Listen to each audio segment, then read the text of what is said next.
The first college football rankings always gives us important information on which teams the committee is leaning towards. The rankings also set the tone for the last stretch of the college season, as teams will find out what they need to achieve to reach the playoffs. With this year's first list coming out on Tuesday, November the 23rd, let's look at the three most important things to look for when the rankings are released. Number 1.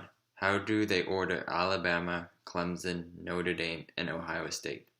Like it or not, the top 4 teams in the first rankings are going to be Clemson, Alabama, Notre Dame, and the Ohio State University, as they would like to be known as.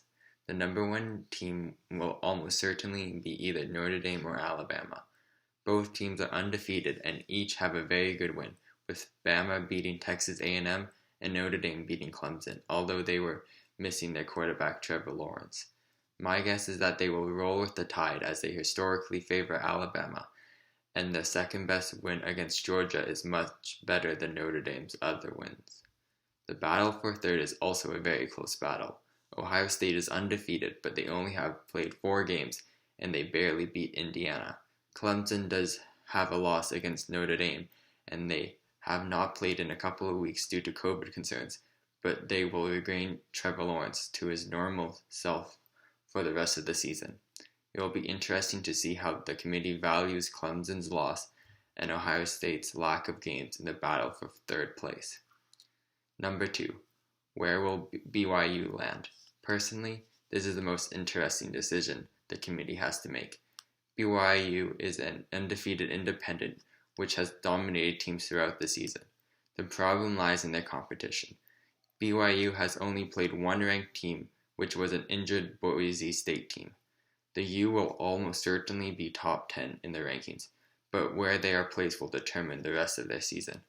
Last week, the Pac-12 announced that they will permit teams to play non-conference teams, allowing BYU to play a Power 5 team for the first time this season. The issue is that if they lose against the Pac-12, BYU will almost certainly be kicked out of the top 10 and will not get invited to an all-important New Year's Six bowl game. But if they manage to win, they will have a legitimate argument to be allowed into the college football playoffs. So is it a risk they are willing to take? It will all depend on BYU's initial ranking. If the team is ranked 5 to 7 ahead of either Cincinnati or Texas A&M, they will most likely take the shot and try to get into the playoffs.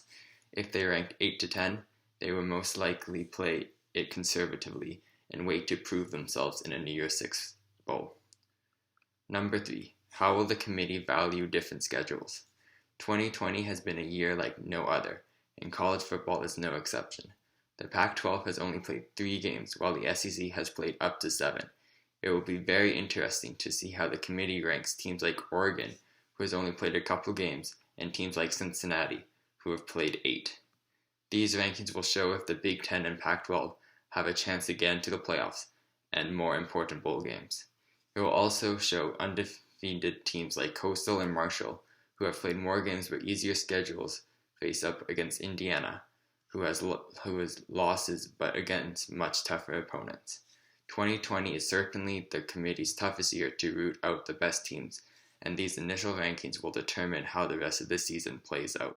Thank you so much for watching. This is my first ever video, so please comment below on suggestions to how to improve this channel. See you next time for more college football.